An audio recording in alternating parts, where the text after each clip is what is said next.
முதல்வரோட வண்டி பேர் என்ன? நீங்க சொல்லுங்க, எனக்கு தெரியாது. தெரியாதா? அதுக்கு பேரு டிஃபெண்டர். வண்டி விலை 8.5 கோடி ரூபான்னு சொல்றாங்க. சரி. துணை முதல்வரோட வண்டி பேர் என்ன? தெரியாது. அவர் வச்சுட்டு இருக்கிற வண்டி கலெக்ஷன் எல்லாமே ஒரு 2 கோடி 3 கோடிக்கு மேலன்னு சொல்றாங்க. ஜெயலலிதா அம்மையோட வீடு எங்க இருந்துச்சு? அவங்க ரெஸ்ட் எடுக்கிற தோட்டம் எங்க இருந்துச்சு? கொடநாடு. எடப்பாடி ஐயாவோட கார் பேர் என்ன? தெரியாது. தோராயமா விலை 2 கோடி இருக்குமா? அதே மாதிரி தானே இருக்கும்.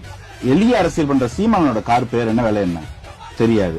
அதுவும் ரேஞ்ச் ரோவர், ஏறக்குறைய 80 லட்சம் 1 கோடி ரூபாய் வண்டி. சொகுசு அரசியல்ன்றதுக்கு டெபினிஷன் என்ன வச்சிருக்கீங்க? சொகுசு அரசியல் ஒரு வார்த்தைய ஈஸியா குத்திக்கிட்டே இருந்தீங்கல்ல, சொகுசு அரசியலுக்கு எனக்கு விளக்கம் சொல்ல. போயஸ் கார்டன்ல வீடு, கொடநாட்டுல எஸ்டேட், ஆழ்வார்பேட்டையில செனட் ஆஃப் ரோட்ல வீடு. சரி, விஜய் சார் என்ன கார் வச்சிருக்காரு? சொந்த காசு, சம்பாதிச்ச காசு, உழைச்சு சம்பாதிச்ச காசு. அவர் எவனையும் திருடல. எந்த ஊழல் குற்றச்சாட்டும் அவர் பேர்ல இல்ல.